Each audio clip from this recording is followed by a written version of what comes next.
Assalamu alaikum wa rahmatullahi wa barakatuh. Reka kumbure nifurize umunsi mukuru mwiza w'Eid abajyango bose, abajyango b'Abayisilamu, noneho ndanabifurize noneho kururanirwa mu vyanyu no mu banyu. Nuku kuri uwo munsi nyene wa gatatu w'igenekerezo rya 10 ukwezi kwa kane umwaka w'ibihumbi 2024, aho uwo munsi mukuru w'Eid waramutse uhimbarizwa mu gisagara ca Gitega muri stade Ingoma. Ariko imbere yuko ndabashikiriza amwe mu majambo abashehe batandukanye kumbure n'abandi batandukanye bagiye baravugira mu munsi mukuru wo guhimbaza Eid kuri stade Ingoma, reka tubanze tumenye Eid mbega ukwezi kwa Ramadan.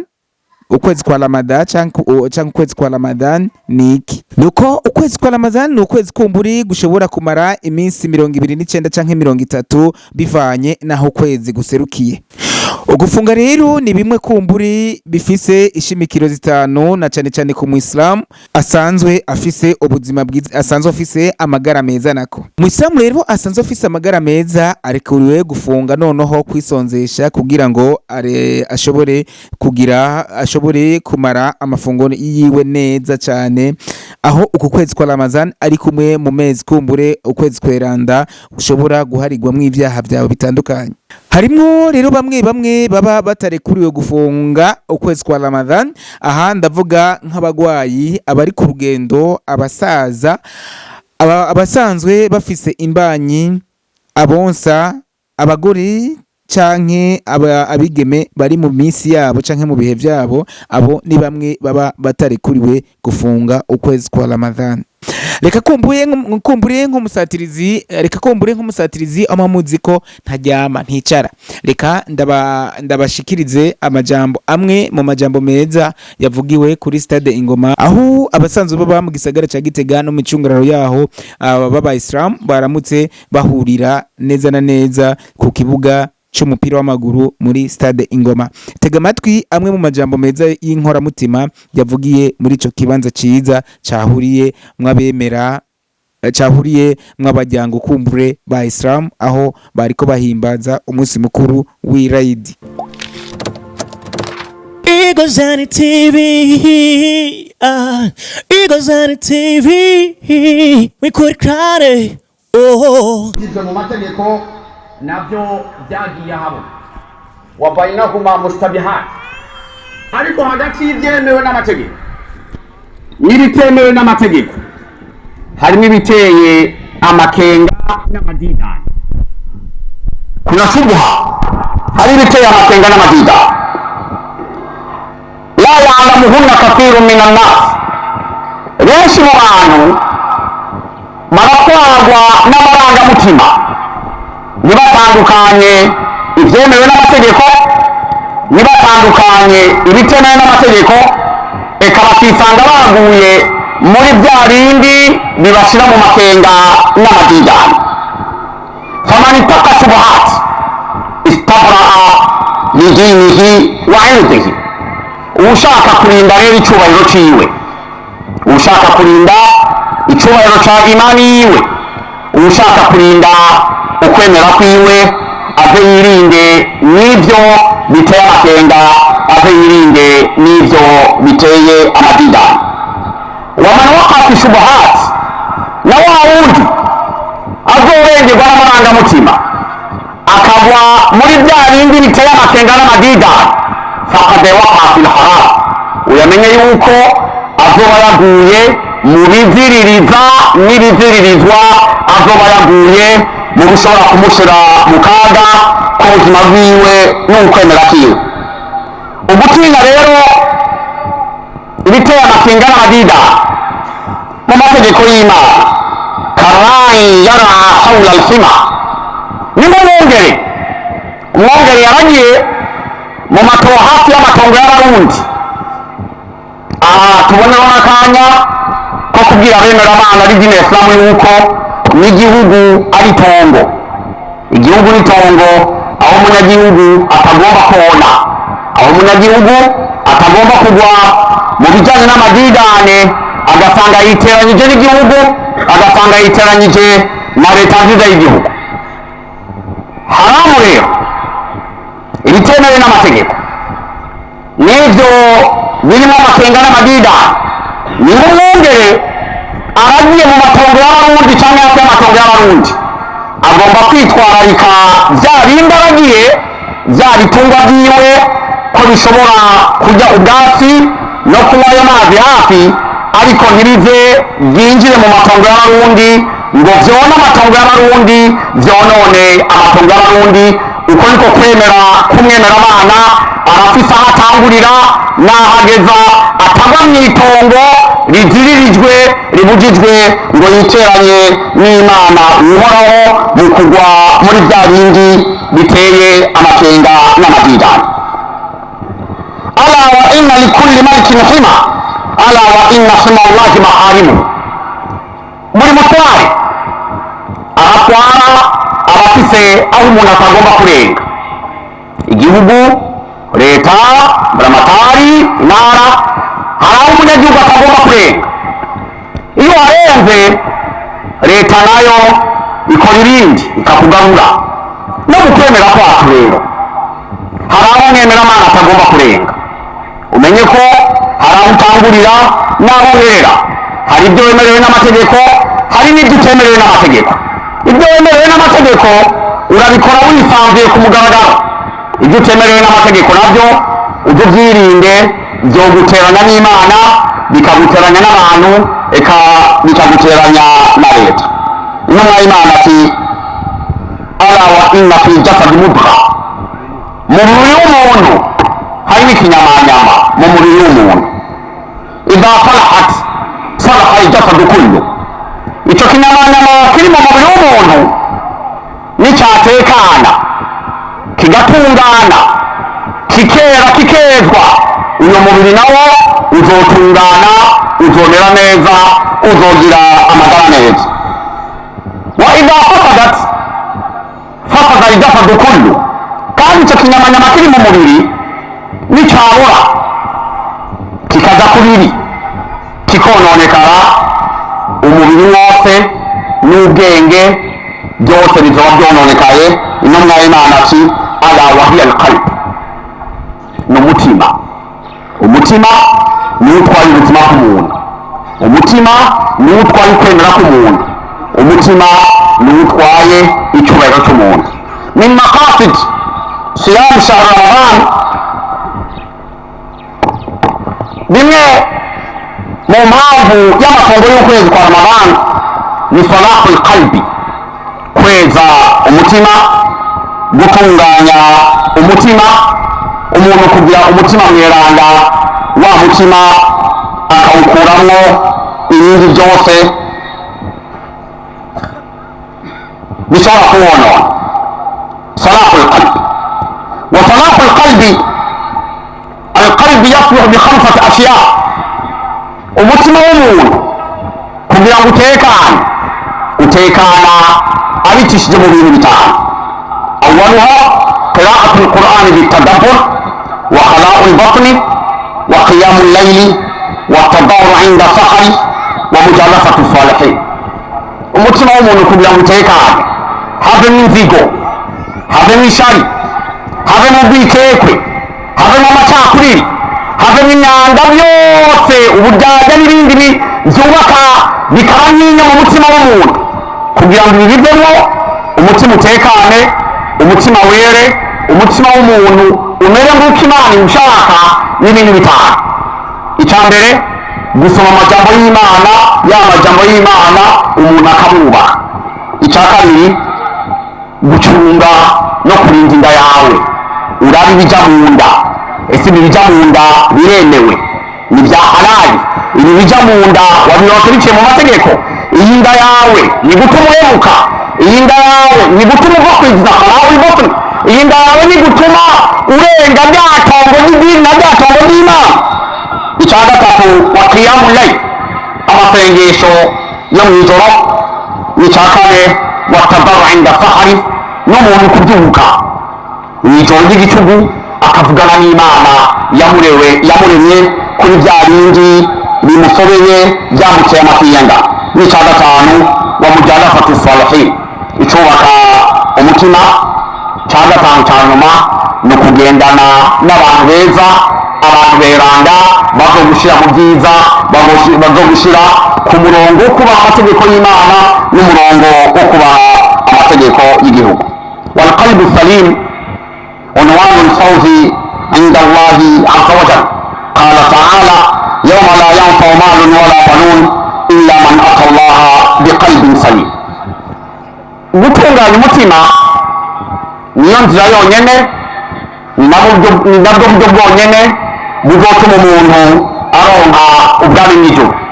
Imana muri Qur'an ati mu kigabane cya Surati Shuara ati uwo munsi w'umuhero amatungo y'umuntu ntazomufasha, umuryango wiwe n'abamukomokako ntacyo bazomufasha illa man ata Allaha biqalbin salim.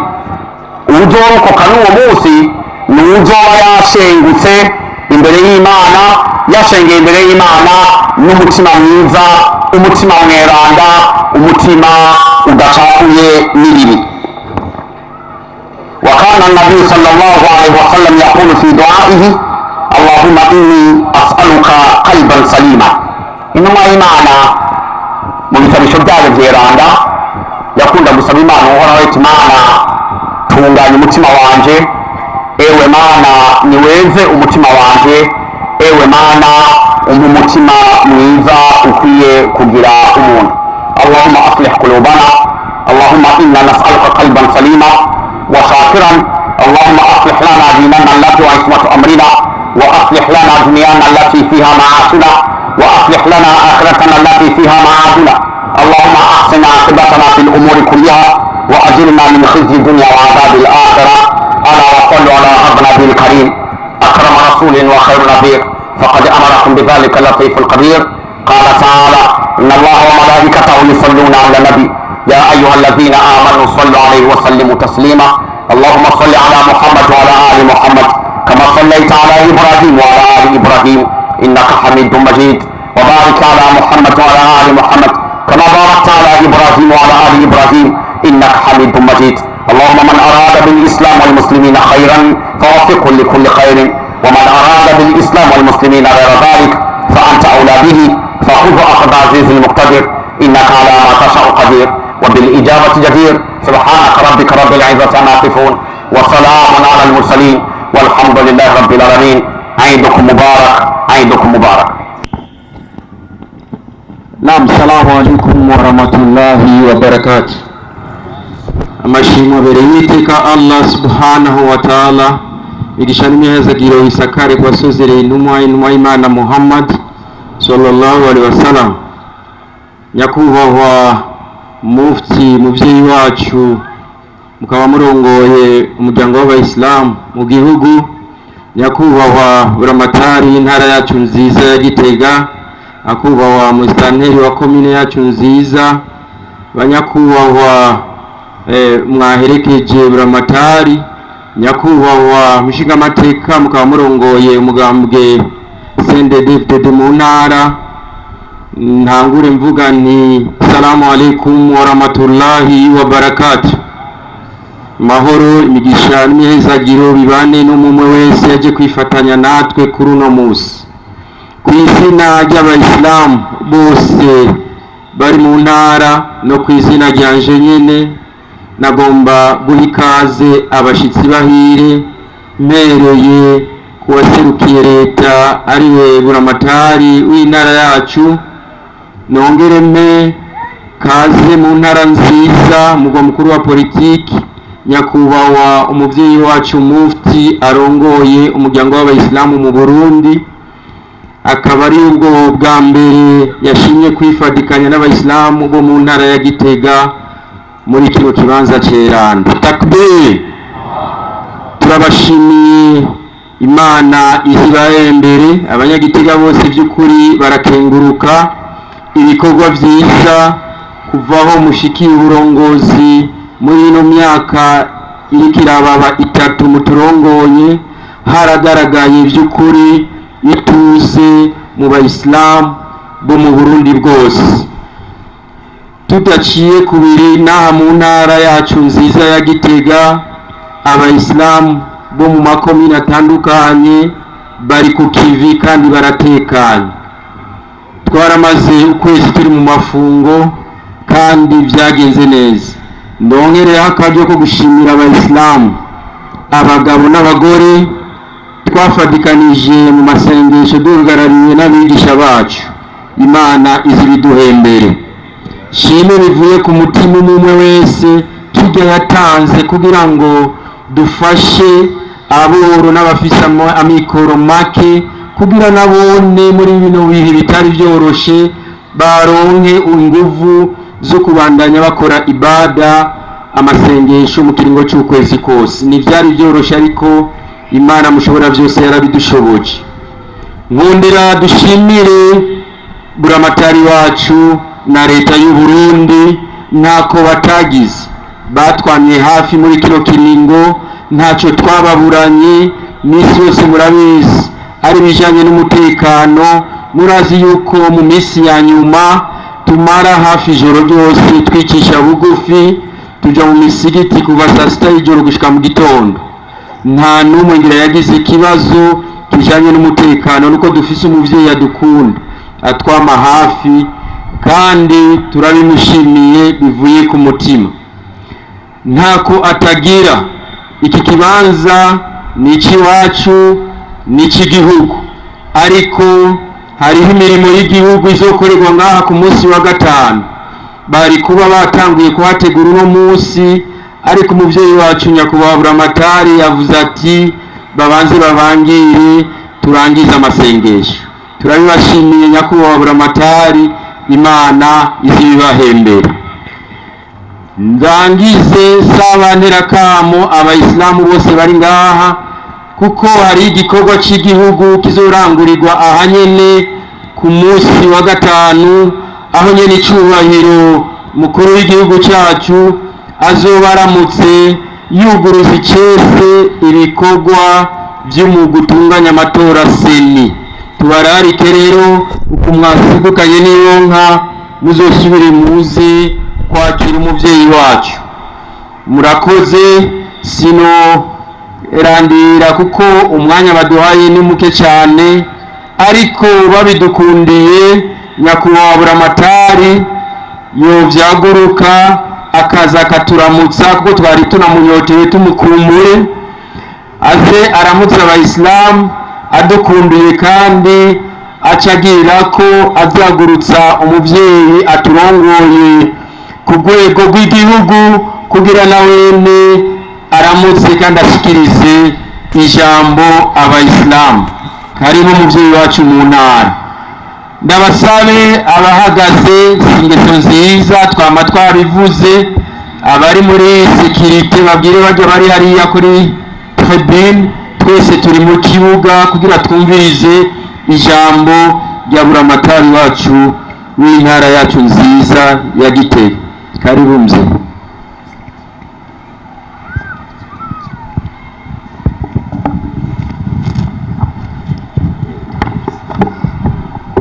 Assalamu alaikum. Mwavuze neza. Nyakubahwa umuryango wa Islam mu Burundi n'indongozi mwese mufasha mushyigikira uburongozi, mwese murikiye umuryango w'Abayisilamu aha Gitega, ndaramukije amahoro y'Imana. Takbir. None turanezerewe cyane kuri uno munsi udasanzwe. Uno munsi udasanzwe aha Gitega iwacu, nibaza yuko umuvyeyi w'umuryango w'Abisilamu mu Burundi si kenshi akunze kuva i Bujumbura akaza hagati mu gihugu. Mwabikoze neza cyane, Imana ibahezagire. None turakengurutse, twateye iteka rwose.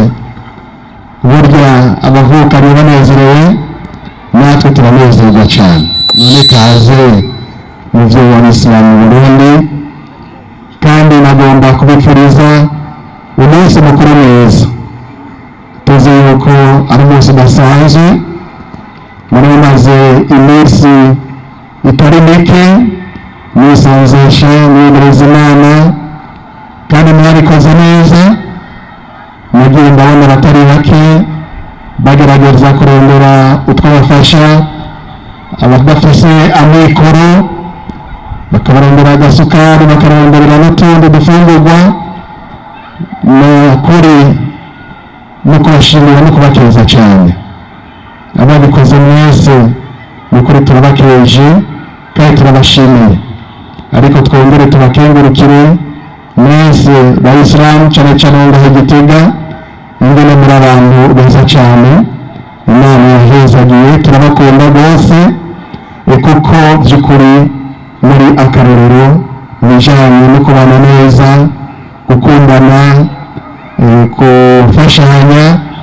Ico twebwe turacana turakibona, none rero turabakeje rwose. Nyakubahwa murongoye umuryango w'Isilamu mu Burundi, kaze rero, kaze muvyaguruke. Wambariye nyakubahwa baserukira ngaha ati ndahagurutse, ndaza benshi batarabonye n'umunezero udasanzwe. Kaze kandi muheze nyene mutuganirire, kandi turakengurutse cyane. Imana ibahezagire cyane, murakoze. Tumshukuru Mwenyezi Mungu kutufikisha katika siku ya leo. Ni wengi kama sisi walikuwa wanatamani wafike siku ya leo, lakini malengo yao Mwenyezi Mungu amepeleka kinyume na jinsi walivyotarajia. Kwa hiyo sisi ambao tuliajaliwa na Mwenyezi Mungu kufika katika siku ya leo ni kumshukuru Mwenyezi Mungu, na kwa wengi sana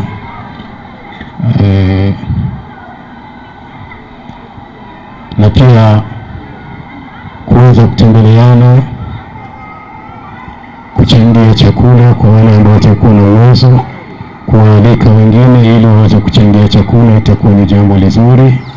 Na pia tunamshukuru Mwenyezi Mungu kutupatia kiongozi mzuri katika nchi hii ya Burundi, Mheshimiwa Evariste Ndayishimiye.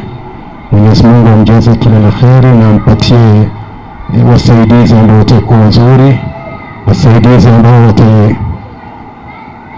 haki ya Mwenyezi Mungu kuitekeleza na haki ya wananchi kuitekeleza. Nitushiriki na haya nikiomba Mwenyezi Mungu Subhanahu wa Ta'ala atulindie viongozi wetu na usaidizi wake pia, na tunafurahi sana kushirikiana na kiongozi Buramatari wa mkoa wa Gitega. Mwenyezi Mungu amjaze kila la kheri na pia ampatie mwisho ambao uliokuwa mwema kwa uwezo wake na imani yake. Mwenyezi Mungu nadhani atayafanya hayo. Kwa hiyo nisiwachukulie mengi katika wakati wenu, nirudishie mikrofoni kwa ambaye aliyenikabidhi nayo. Assalamu alaikum wa rahmatullahi wa barakatuh.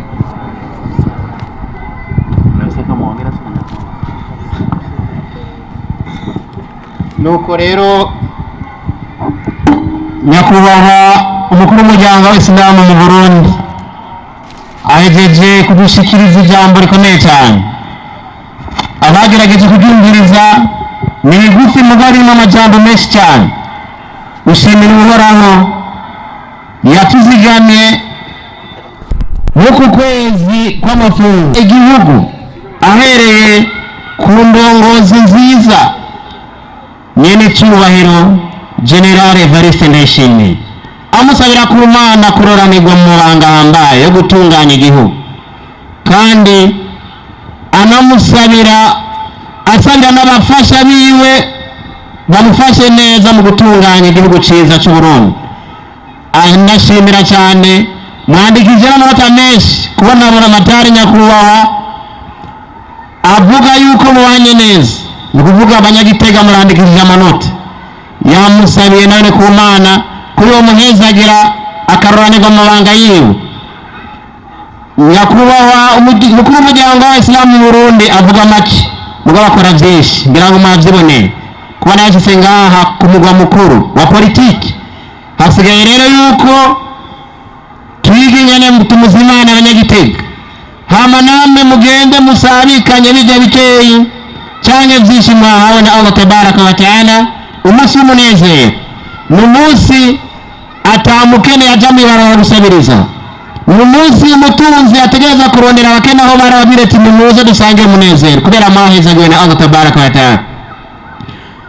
Eid mubarak wa antum bikhair. Turayifuriza Eid nziza tutibagiye yuko ejo tuzotangura gufunga amafungo ya Shawwal, ntituyibagire. Hanyuma tugerageze kwa kugambukira Allah la'allakum tattaqun. Taqwa marose ibafashe kwikoresha nyuma ya Ramadhan. Wa wundi agira ibada muri Ramadhan ntayireke ntahagwa mu mutego wo gutinya Ramadhan, ha gutinya Allah tabaraka wa taala. Allah bahezagire. Murafisi umunezero gusangira Eid na nyakubahwa mufti na nyakubahwa abakuru b'intara n'abafashanya mu mugambo uri ku butegetsi bari ngaha n'abashinga amateka. Twicare dusange tunezerwe. Allah bahezagire. Subhanallahi wa bihamdihi, subhanakallahumma wa bihamdika, nashhadu an la ilaha illa anta wa nastaghfiruka wa natubu ilaik. Eagle Zany TV, Eagle Zany TV, we could cry. Oh.